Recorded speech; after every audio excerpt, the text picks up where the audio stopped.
Meus irmãos, vamos abrir a palavra do Senhor em Atos dos Apóstolos, capítulo 16. Quem não trouxe a sua Bíblia hoje, eventualmente não trouxe a sua Bíblia hoje, basta erguer uma de suas mãos. A Bíblia chegará até você com carinho da igreja e todo o respeito que a gente tem. Qual é o nosso entendimento como igreja? Todo mundo tem que ter a Bíblia nas mãos, para ler a Bíblia, para entender a Bíblia, para ter a palavra do Senhor sendo ministrada à sua vida e ao seu coração. Atos 16, versículos 6, 7, 8, 9, 10, é o texto da visão em Troade. Certamente você já leu esse texto. Caso não tenha lido, será uma ótima oportunidade, que eu gosto muito de ler a Bíblia com as pessoas. Se for a primeira vez que você está lendo, eu vou sentir privilegiado de ler com você. Mas, à medida que a gente for lendo, a gente vai aprendendo o que diz a Bíblia.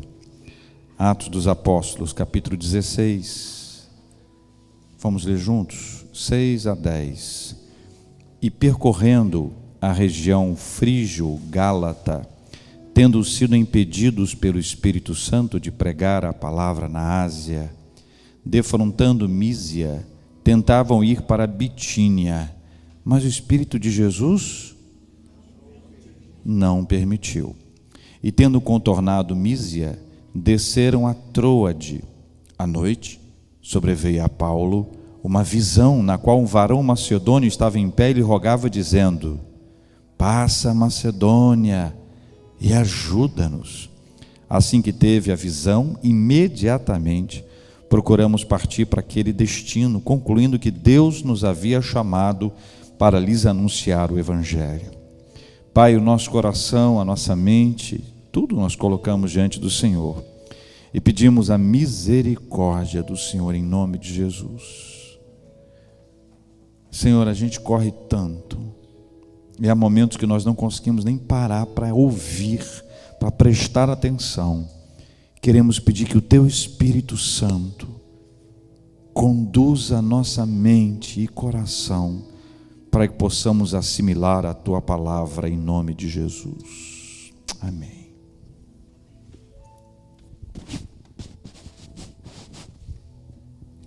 Meus irmãos, a palavra do Senhor nos traz alguns elementos importantes para o nosso entendimento, para o nosso aprendizado nesse dia, ao lermos esse texto de Atos capítulo 16. E eu queria começar pensando com vocês sobre exatamente o ponto inicial desse texto, que é o versículo 6 e o versículo 7. É uma perspectiva de análise do que diz a palavra do Senhor. Eu quero trazer para esse ponto um título chamado Precisamos aprender a discernir a origem dos obstáculos em nossa vida. Eu vou repetir. Precisamos aprender a discernir a origem dos obstáculos em nossa vida. Estou querendo dizer com isso que todos nós enfrentamos obstáculos. Não há nenhum indivíduo, nenhuma pessoa que não enfrente obstáculos. Talvez hoje seja um obstáculo, amanhã pode ser outro, ontem foi outro completamente diferente. Alguns obstáculos nós sabemos que são complexos, são difíceis, mas com essa palavra eu quero identificar que há nãos na nossa vida. E receber um não é bom. Nós não gostamos de receber não. Cada dia que passa, nós estamos mais complexos em relação a esse assunto. Quando nós somos contrariados, é natural que nós tenhamos até um posicionamento de deixar de lado aquele que nos contraria, ou eventualmente aquela pessoa que nos diz não. Mas a Bíblia nos traz, nesse aspecto, pelo menos um entendimento importante. Há nãos decorrentes de ciladas do inimigo que tentam impedir os nossos avanços. E nós podemos ver isso ao longo de toda a Bíblia, quando, por exemplo, o Senhor Jesus Cristo ele foi tentado. Você lembra desse texto? Ele foi tentado. E um dos objetivos mais claros daquela ação era impedir que Jesus Cristo avançasse. Era impedir que ele cumprisse a sua missão. Era uma cilada, era um obstáculo. Mas era alguma coisa criada e desenvolvida pelo diabo para impedir o cumprimento de uma missão. Na nossa vida, nós também temos ciladas que podem ser montadas e criadas para impedir o nosso avanço. E o nosso avanço, ele deve ser entendido sempre como o lugar onde Deus quer que eu esteja. O meu avanço não pode ser entendido como um avanço apenas profissional, aquela promoção, aquele avanço que nós temos na nossa vida social, na nossa vida econômica. O entendimento é o seguinte: eu sou um funcionário, eu sou um empresário, eu sou executivo, eu sou um estudante, Deus me colocou ali. Eu sou uma dona de casa, eu me relaciono com as pessoas, Deus me colocou ali. Eu sou aposentado, aposentada, Deus me colocou ali. Ou seja, o lugar onde nós estamos é o lugar onde Deus quer que nós estejamos? Interrogação. Sendo o lugar que Deus quer que nós estejamos, há um mover de Deus e há um propósito de Deus na nossa vida para que nós ali estejamos. Mas quando você observa isso no ponto de vista cristão, Deus pode tirar você daqui e avançar. Este avanço para tirar você desse ponto, colocar você neste outro ponto, pode parecer à primeira vista que foi uma conquista dos seus méritos, fruto do seu esforço, ou apenas de sorte, ou apenas uma coincidência. Mas entenda, na vida cristã, Deus nos tira desse posto, nos coloca neste posto para que o nome dele seja glorificado. Há avanços como esses na nossa vida que podem sofrer algum tipo de obstáculo para que nós não avancemos. Nesse projeto, nesse processo de obstáculo, nós podemos ter algumas ciladas do nosso inimigo para impedir esse avanço, porque esse avanço é para a glória de Deus. Deu para entender? A segunda coisa é que há nãos que resultam de erros ou de más escolhas nossas. Há nãos que surgem na nossa vida porque nós erramos. E nós erramos muito.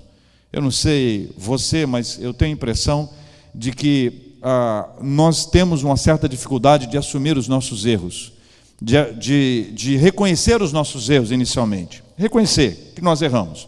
A tendência que nós temos é dizer que todo mundo erra, que as pessoas erram e que todo mundo é assim, que na verdade tem muita gente pior do que eu, e aí você já sabe que as elaborações são bem individualizadas, mas são bem criativas. Nós caminhamos por uma via entendendo que os nossos erros não são tão errados assim, as nossas escolhas humanas imperfeitas não são tão imperfeitas assim, e nós conjecturamos uma série de possibilidades para enfrentar algumas coisas, mas eu quero reafirmar a vocês que há nãos que resultam de erros e de más escolhas nossas.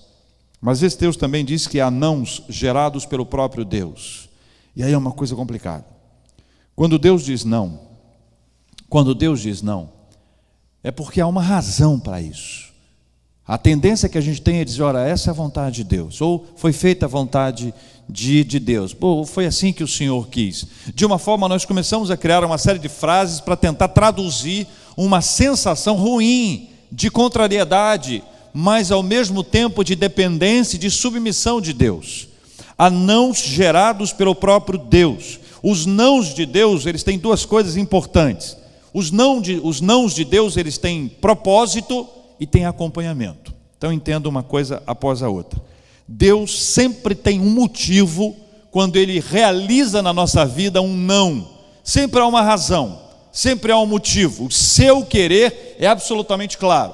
Mas ao mesmo tempo que Ele revela a vontade dEle na nossa vida, que este é o propósito dEle, Ele também nos acompanha, porque Ele sabe que para nós não é fácil lidar com um não da parte dEle. Nós até enfrentamos com fé e com galhardia aquele não que é fruto de uma ação diabólica, um obstáculo que o diabo cria para impedir o nosso avanço. Nós oramos, nós lutamos, nós brigamos. Quando não é fruto da minha própria escolha, dos meus erros, eu clamo ao Senhor, eu peço ao Senhor misericórdia, eu reconheço os meus erros e peço a Ele que me dê graça para continuar avançando. Mas quando eu percebo que esse não é um não de Deus, aparentemente é uma barreira, e eu já não sei mais o que eu faço. É nessa hora que a gente não sabe orar como convém. É nessa hora que a nossa oração, ela começa a dar algumas voltas, porque a gente não sabe exatamente como orar, porque nós estamos entendendo que esse é o não de Deus, e o não de Deus foi estabelecido na nossa vida. Mas veja, da mesma forma que o Senhor mostra que há um propósito nos seus nãos, há também um acompanhamento. O Espírito Santo de Deus não nos deixa quando Deus nos diz não. Ele sabe que exatamente essa é uma hora que nós mais precisamos dele.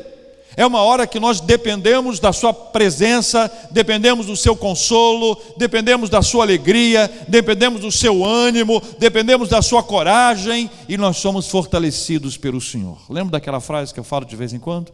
Eu não conheço pessoas fortes? Quem sabe? Eu conheço pessoas fortalecidas pelo Senhor.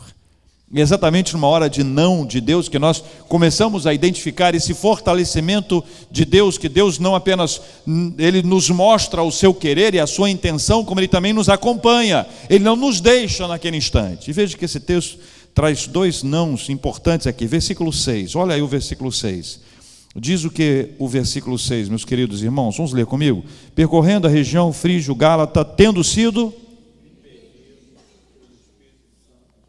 Pode ler com um pouquinho mais de... Impedidos pelo Espírito Santo de pregar a palavra na Ásia. Impedidos por quem? Pelo Espírito Santo. Versículo 7, caminha para o versículo 7. Defrontando Mísia, tentando ir para Bitínia, mas o Espírito de Jesus não o permitiu. E aqui você observa que tem dois pontos muito importantes para o nosso entendimento. Primeiro, sensibilidade espiritual para ouvir e entender a voz do Senhor. Sensibilidade espiritual para ouvir e entender a voz do Senhor. Eu preciso entender que quem está dizendo não é o Senhor. Eu preciso entender que quem está dizendo não é o próprio Deus. Não sou eu com as minhas escolhas erradas e também não é o diabo armando contra a minha vida. Percebe a diferença? Sabe que a gente faz uma confusão enorme? Nós fazemos uma confusão gigantesca para identificar se a voz que eu estou ouvindo é a voz de Deus, se é a voz do meu coração, se é a voz do povo ou se é a voz diabólica. Porque no momento de insensibilidade espiritual, ou seja, eu não estou sensível para identificar a voz de Deus, eu posso me confundir. É exatamente por isso que algumas pessoas, depois de terem feito escolhas erradas, elas dizem assim: eu tinha certeza que era de Deus. Eu tinha certeza que esta era a vontade do Senhor para a minha vida. E uma pessoa que tem certeza, ela vai lá e faz. E depois ela diz que foi Deus.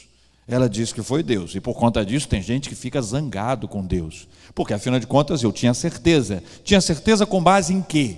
Quantas vezes é o meu querer que vai se sobrepujar ao querer de Deus, e eu não quero ouvir a voz de Deus, pelo contrário, eu quero ouvir apenas a minha voz. É daí que a sensibilidade espiritual é fundamental, para a gente identificar. Jesus disse: as minhas ovelhas conhecem a minha voz.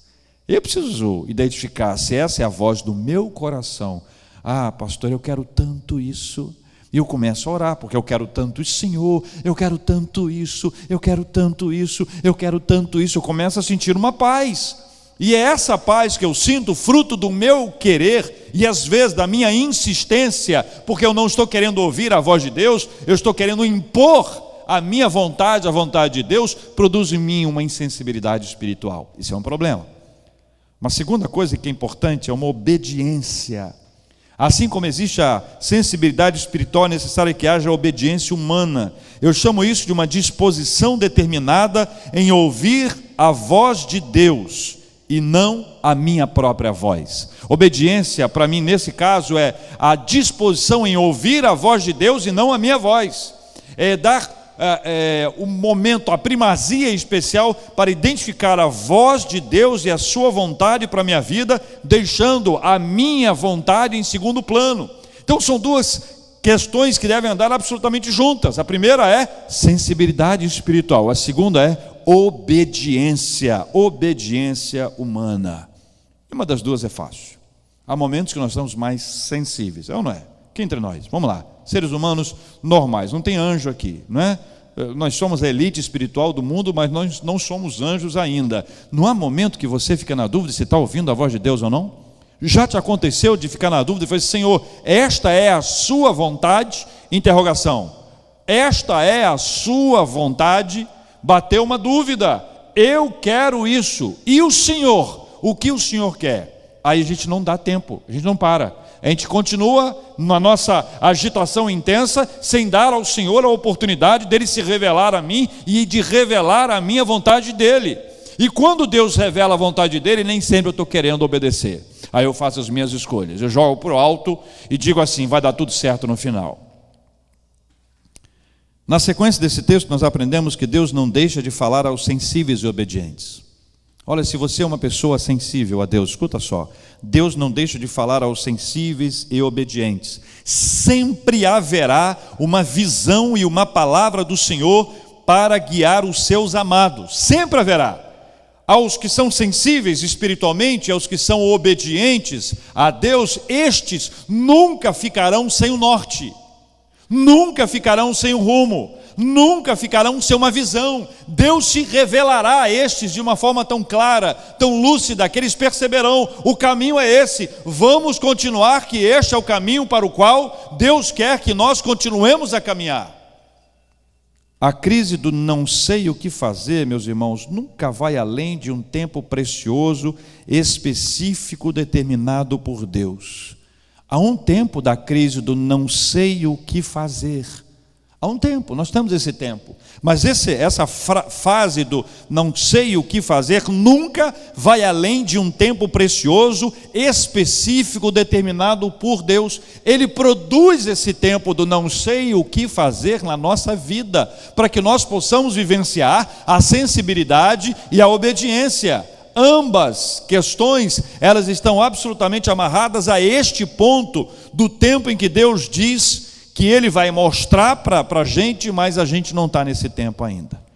A não iniciativa do ser humano, quando este espera a orientação divina, ela pode parecer longa, porque nós estamos esperando a voz de Deus, mas nós não estamos ouvindo ainda.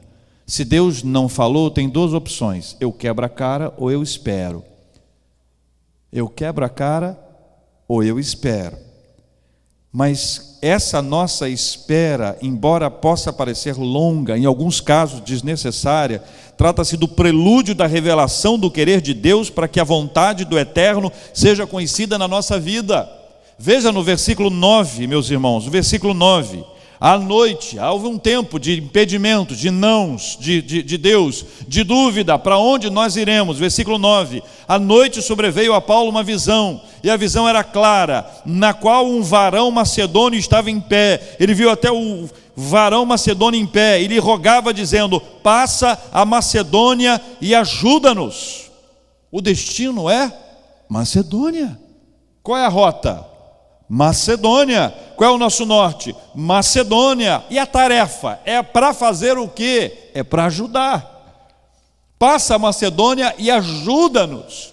Houve uma definição absolutamente clara. O objetivo inicial era migrar nessa viagem missionária para a Ásia Menor, mas esta não era a vontade de Deus naquele instante. Podia parecer a coisa mais linda, mais extraordinária, mas não era a vontade de Deus para aquele tempo. Eles precisavam aprender a esperar, e aprender a esperar é um ensinamento que nós devemos aprender sem precisar esperar.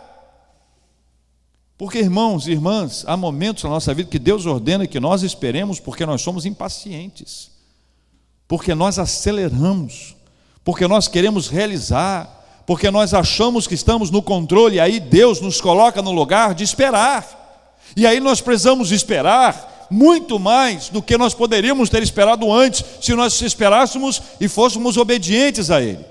Vamos lembrar de duas coisas aqui.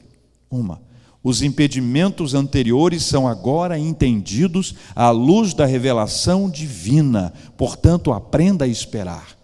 Percebe isso aqui no texto? Agora, nesse versículo, com essa descrição da visão de Deus que ali estava, eles podem entender: foi por isso que Ele nos impediu, foi por isso que Ele disse não.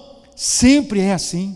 Depois que a história vem à tona, depois que a visão é revelada, depois que os nossos olhos ficam acesos para o que está acontecendo, nós vamos olhar para trás e entender. Antes disso não, antes disso nós vamos brigar, nós vamos insistir, nós queremos uma coisa, queremos outra, mas Deus diz: espera, Senhor, mas o Senhor está dizendo não, espera, Senhor, eu não aceito esse não, espera, depois que acontece,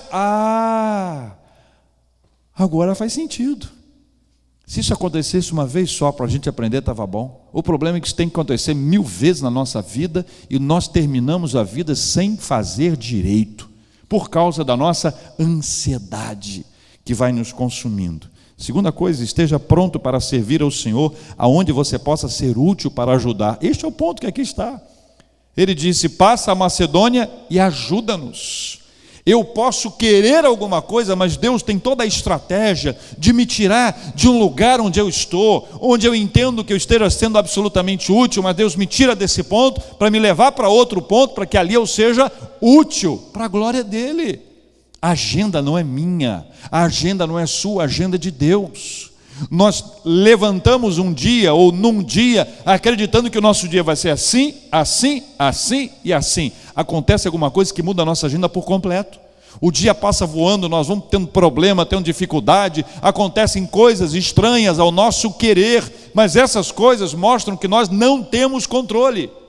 Deus às vezes nos tira de um lugar aqui, nesse ponto aqui, nos leva para esse ponto aqui para a gente ajudar, porque este é o propósito dele para a nossa vida. Quero terminar dizendo o seguinte: esteja disposto a seguir a visão de Deus e não a sua. Esteja disposto a seguir a visão de Deus e não a sua. Num tempo em que muitos têm opiniões e desejam impô-las sobre os demais, pensar o contrário é muito difícil, mas é absolutamente fascinante. Todo mundo